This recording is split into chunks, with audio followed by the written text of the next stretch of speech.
السلام علیکم ورحمۃ اللہ وبرکاتہ۔ محترم فارغات اور معزز طالبات، آج ہمارا موضوع ہے عشرہ مبشرہ میں سے سعید بن زید رضی اللہ عنہ۔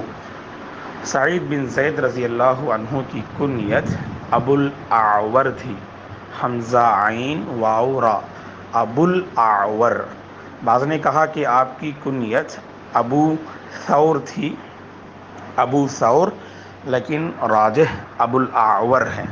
آپ کا نام سعید بن زید بن عمر بن نفیل، سعید بن زید بن عمر بن نفیل۔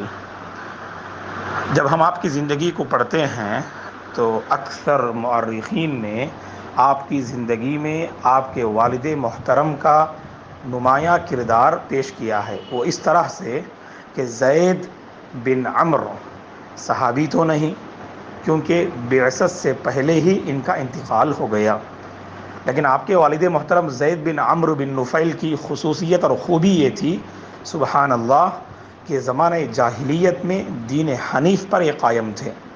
یہ کہا کرتے تھے اپنی قوم سے، قریش کی قوم سے، کیونکہ قبیلہ قریش سے حضرت سعید رضی اللہ عنہ کا بھی تعلق تھا۔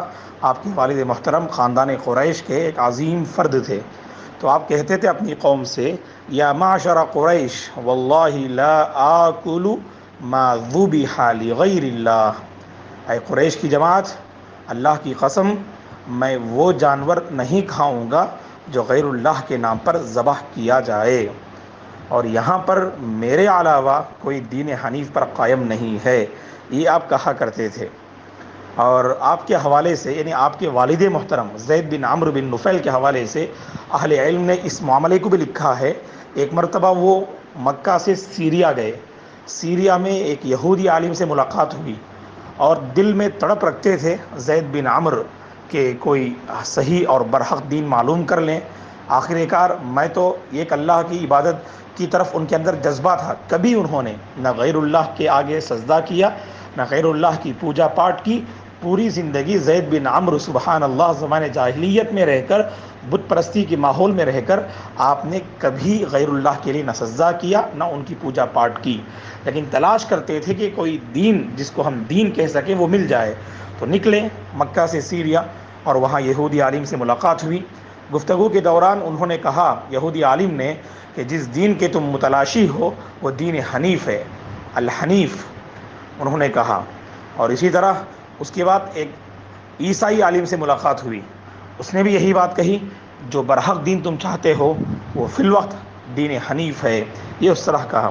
تو اس موقع پہ انہوں نے یہ الفاظ کہے، اللہم انی اشہد انی علی دین ابراہیم، اللہم انی اشہد انی علی دین ابراہیم، اے اللہ بے شک میں گواہی دیتا ہوں کہ میں ابراہیم علیہ السلام کے دین پر قائم ہوں۔ لیکن بعثت سے پہلے ہی اللہ کے نبی صلی اللہ علیہ وسلم نبی بنائے جانے سے پہلے ہی آپ کی وفات ہو جاتی ہے، لیکن سبحان اللہ باپ کے اندر جو تڑپ تھی اللہ تبارک و تعالیٰ نے وہ بیٹے کے اندر عطا فرمائی، اور سعید بن زید رضی اللہ عنہ جو عشرہ مبشرہ میں سے ہیں بہت جلد اسلام قبول کر لیتے ہیں۔ بلکہ اہل علم نے لکھا ہے کہ اللہ کے نبی صلی اللہ علیہ وسلم دار ارقم میں داخل ہونے سے پہلے، دار ارقم جو ایک شورا جو ہے کمیٹی کا گھر تھا جہاں پر اللہ کے نبی صحابہ کی تربیت کرتے، صحابہ سے مشورہ کرتے، ارقم بن، یعنی دار ارقم کے نام سے جو مشہور ہے، تو دار ارقم میں داخل ہونے سے پہلے، یعنی مکی زندگی کے ابتدائی دور ہی میں حضرت سعید بن زید رضی اللہ عنہ اسلام قبول کر لیتے ہیں، مکے میں پیدا ہوتے ہیں۔ حضرت سعید بن زید رضی اللہ عنہ 20 پر 2 سال پہلے، ہجرت سے 20 پر 2 سال پہلے آپ پیدا ہوتے ہیں۔ آپ کی والدہ محترمہ فاطمہ بنت خطاب ہے۔ آپ کی والدہ کون تھیں؟ فاطمہ بنت خطاب ہیں، سبحان اللہ۔ عفواً، آپ کی زوجہ محترمہ، چونکہ آپ کی والدہ کا نام بھی فاطمہ ہے اور آپ کی زوجہ محترمہ کا نام بھی فاطمہ ہے۔ سب سے پہلے ہم آپ کی والدہ کے بارے میں معلوم کرتے ہیں۔ آپ کی والدہ فاطمہ بنت بعجہ الخزاعیہ، بعجہ، با عین جیم تا، آپ کی والدہ کا نام کیا ہے؟ فاطمہ بنت بعجہ، اور سبحان اللہ یہ انہوں نے اسلام قبول کیا، انہوں نے اسلام قبول کیا، اور ابتدائی دور میں جو اسلام قبول کرتی ہیں خواتین میں سے، ان میں آپ کی والدہ فاطمہ بنت باجہ کا نام بھی آتا ہے۔ اور آپ کی جو زوجہ محترمہ ہیں، ان کی ایک طویل فہرست ہے، ان میں سر فہرست جن سے سب سے پہلے آپ نے نکاح کیا وہ خطاب کی بیٹی فاطمہ ہیں، جو عمر رضی اللہ عنہ کی سگی بہن ہیں۔ فاطمہ بنت خطاب سے آپ رضی اللہ عنہ نکاح کرتے ہیں، گویا کہ عمر رضی اللہ عنہ کے بہنوی ہوئے آپ، عمر رضی اللہ عنہ کے بہنوی ہوئے آپ۔ اور یہاں پر قابل ذکر بات یہ کہ عمر رضی اللہ عنہ نے سعید رضی اللہ عنہ کی بہن سے نکاح کیا، اور ان کی بہن عاتکہ ہیں، تو گویا کہ دونوں ایک طرح سے سبحان اللہ، یعنی عاتکہ جو سعید رضی اللہ عنہ کی بہن ہیں، ان سے حضرت عمر نے نکاح کیا، اور فاطمہ جو عمر رضی اللہ عنہ کی سگی بہن ہیں، تو ان سے حضرت سعید بن زید رضی اللہ عنہ نے نکاح کیا۔ عمر کی بہن فاطمہ سے حضرت سعید رضی اللہ عنہ نکاح کرتے ہیں، اور سعید رضی اللہ عنہ کی بہن عاتکہ سے حضرت عمر رضی اللہ عنہ نکاح کرتے ہیں۔ آپ رضی اللہ عنہ بڑے بہادر صحابی تھے۔ لیکن آپ کے ازواج مطہرہ، آپ کے زوجات کی ایک فہرست بھی ہم معلوم کر لیتے ہیں۔ آپ کی زوجات میں ایک طرف فاطمہ بنت خطاب جو آپ کی پہلی بیوی تھیں، اور دوسری بیوی حزمہ بنت قیس، حزمہ حازا میمتا، حزمہ بنت قیس، یہ آپ کی جو ہے بیوی تھیں۔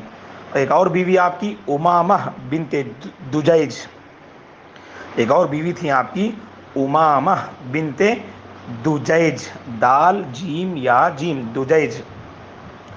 ایک اور بیوی تھی آپ کی جلیسہ بنت سوید، جلیسہ بنت سوید۔ ایک اور بیوی تھی ام خالد۔ ایک اور بیوی تھی ام بشیر بنت ابی مسعود الانصاری، ابو مسعود الانصاری البدری کی بیٹی ام بشیر، یہ بھی آپ کی جو ہے بیوی تھیں۔ اور اللہ نے آپ کو کثرت سے اولاد نوازا، آپ کے کافی بیٹے بھی تھے اور آپ کی کافی بیٹیاں بھی تھیں۔ آپ کے بیٹوں میں عبداللہ الاکبر، عبداللہ الاصغر، عبد الرحمن الاکبر، عبد الرحمن الاصغر، عمر الاکبر، عمر الاصغر، الاسود، طلحہ، محمد، خالد، زید، یہ سب آپ کے لڑکوں کے نام ہیں۔ اور جب ہم آپ کی بنات لڑکیوں کے نام دیکھتے ہیں تو ان میں ام الحسن الکبریٰ، ام الحسن الصغریٰ، ام حبیب الکبریٰ، ام حبیب الصغریٰ، ام زید الکبریٰ، ام زید الصغریٰ۔ سبحان اللہ، یعنی ایک ہی نام الکبریٰ الصغریٰ کے نام سے، الکبریٰ کا مطلب بڑی، الصغریٰ کا مطلب چھوٹی، ایسے رکھا کرتے تھے وہ۔ عائشہ، حفصہ، عاتکہ، زینب، ام سلمہ، ام موسیٰ، ام سعید، ام صالح، یہ آپ کی بیٹیاں تھیں، اور اس سے پہلے ہم نے آپ کے بیٹوں کے نام ذکر کیے۔ لیکن آپ کی زوجات میں، بیویوں میں قابل ذکر فاطمہ بنت خطاب ہیں۔ کیوں قابل ذکر ہم نے کہا؟ کیونکہ انہوں نے زبردست کارنامہ انجام دیا، اور کارنامہ بھی ہم جانتے ہیں۔ آپ رضی اللہ عنہ سبحان اللہ عمر رضی اللہ عنہ کے قبول اسلام کا سبب بنتے ہیں۔ اب عمر رضی اللہ عنہ اسلام لانے سے پہلے مسلمان اور اللہ کے نبی کے جانی دشمن تھے۔ ایک مرتبہ اپنی تلوار کو آپ نے بے نیام کر لیا۔ بعض علماء نے اس جو ہے واقعے پہ کلام کیا، تو کئی ایک علماء نے اپنی کتابوں میں اس واقعے کو نقل کیا۔ بہرحال خلاصہ کلام تو جانتے ہیں آپ، اللہ کے نبی کو قتل کرنے کے ارادے سے نکلے، راستے میں کسی نے خبر دی کہ اس طرح آپ کے بہنوی اور بہن دونوں اسلام قبول کر لیے ہیں، اور ان کے گھر میں قرآن کی تلاوت چل رہی ہے، تو دوڑتے ہوئے جاتے ہیں اپنی بہن کے گھر تاکہ پہلے ان کی خبر گیری لیں۔ لیکن جب سبحان اللہ جا کے اپنی بہن کو مارتے ہیں اور بہنوی کو ڈانٹتے ہیں، تو بہن کہتی ہیں کہ ایک مرتبہ آپ جو قرآن سن کے تو دیکھ لو، اگر تمہیں پسند نہ ہو تو اس کے بعد تم جو چاہے کرنا۔ تو سبحان اللہ ہدایت کا وقت آ چکا تھا، اللہ کے نبی نے مانگا تھا، اللہ کے نبی نے مانگا تھا یا تو ابو جہل کو یا حضرت عمر بن خطاب کو، دونوں میں سے کسی ایک کو، اے اللہ تو ہدایت سے نواز دے، ان کے دل کو اسلام کے لیے کھول دے۔ اللہ کے نبی کی یہ دعا حضرت عمر بن خطاب کے حق میں رنگ لائی۔ جب انہوں نے قرآن مجید کی تلاوت کو سنا تو سبحان اللہ ان کے دل میں اسلام گھر کر گیا، قرآن کی آیتیں اثر انداز ہوئیں، خدمت رسول میں پہنچ کر گئے تھے، اللہ کے نبی کی نکلے تھے اللہ کے نبی کی جان لینے کے لیے، لیکن سبحان اللہ پہنچتے ہیں اللہ کے نبی پر اپنا سب کچھ نچھاور کرنے کے لیے، اور تاریخ میں سبحان اللہ ایسی کارکردگیاں آپ نے نقل کی کہ آج تک امت ترستی ہے ایسے خلیفہ اور ایسے انصاف پسند حاکم کے سلسلے میں۔ بڑے انصاف پسند خلیفہ تھے عمر بن خطاب رضی اللہ عنہ المہم۔ تو سبحان اللہ سعید بن زید رضی اللہ عنہ اور فاطمہ بنت خطاب، یہ دونوں آپ کے اسلام کے قبول کرنے کا سبب بنی۔ الحمدللہ آپ کی خوبی یہ ہے کہ آپ مستجاب الدعویٰ بھی ہیں، یعنی کوئی آپ نے دعا کی تو گویا کہ اللہ تعالیٰ آپ کی دعا کی لاج رکھ لیتا ہے، اسے کہتے ہیں مستجاب الدعوات۔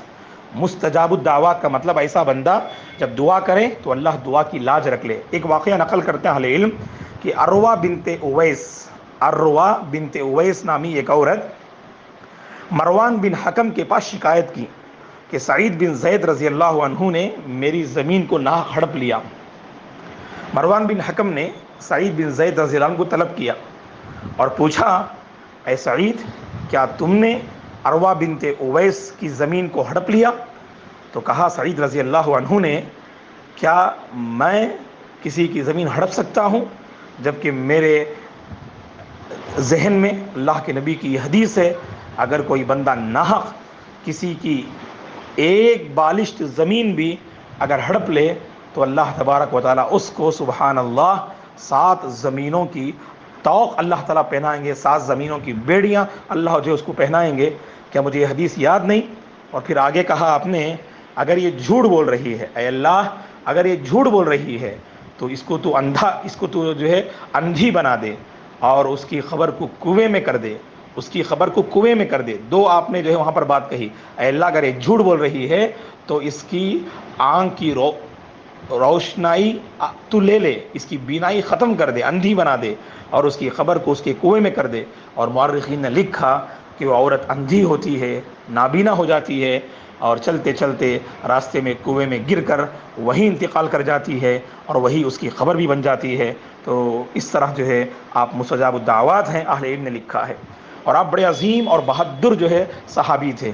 آپ کے حوالے سے 2 خصوصیات اہل علم نقل کرتے ہیں۔ پہلی خصوصیت یہ ہے، تمام جنگوں میں اللہ کے نبی کے ساتھ شریک رہے۔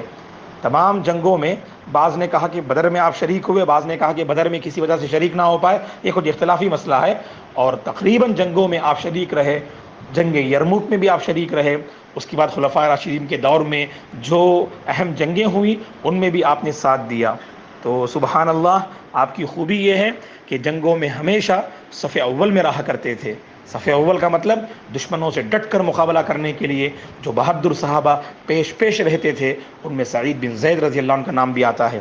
اور آپ کی دوسری خوبی یہ ہے، جہاں پر آپ میدان جنگ میں اپنے آپ کو ہمیشہ آگے رکھتے تھے، وہیں پر مسجد میں اپنے آپ کو ہمیشہ اللہ کے نبی کے پیچھے رکھا کرتے تھے، ہمیشہ صف اول کا اہتمام کرتے۔ یہ اہل علم نے آپ کے حوالے سے نقل کیا ہے۔ رسول اللہ صلی اللہ علیہ وسلم نے آپ کے سلسلے میں اسی دنیا میں شہادت کی جو ہے بشارت دی کہ شہید ہوں گے آپ، اور اللہ تبارک و تعالیٰ نے آپ کے حق میں قبول کر لیا، اور یہاں تک ایک مرتبہ خوش ہو کے آپ نے فرمایا کہ آپ شہید کا مرتبہ پائیں گے گرچہ آپ بستر پر آپ کی وفات کیوں نہ ہو۔ تو اس طرح آپ کی فضیلت میں اہل علم اس معاملے کو نقل کرتے ہیں۔ بڑے عظیم صحابی ہیں سعید بن زید رضی اللہ عنہ، جو عشرہ مبشرہ میں سے ہیں، جو عمر بن خطاب رضی اللہ عنہ کے بہن بھی ہیں، جن کا نام لے کر اللہ کے نبی نے یہ گواہی دی اور بشارت دی کہ سعید بن زید فی الجنہ، کہ سعید بن زید بھی جنت میں ہیں۔ آپ کی 2 نمایاں خوبیاں ہیں، ایک میدان جنگ میں ہمیشہ پیش رہا کرتے تھے، اللہ کے نبی کے ساتھ تمام جنگوں میں اپنی بہادری کے جوہر آپ نے دکھلائے، اور دوسری بات یہ ہے اللہ کے ساتھ بھی آپ کے بڑے مضبوط تعلق تھے، اس معنی میں کہ ہمیشہ صف اول کا اہتمام کرتے اور اللہ کے نبی کے پیچھے صف میں آپ رہا کرتے تھے۔ اللہ غریق رحمت کرے، رضی اللہ عنہ۔ اللہ تعالی ہم سب کو ہر کار خیر میں بڑھ چڑھ کر حصہ لینے کی توفیق عطا فرمائے، اور اللہ ہماری نیکیوں کو قبول فرمائے، آمین۔ السلام علیکم ورحمۃ اللہ وبرکاتہ۔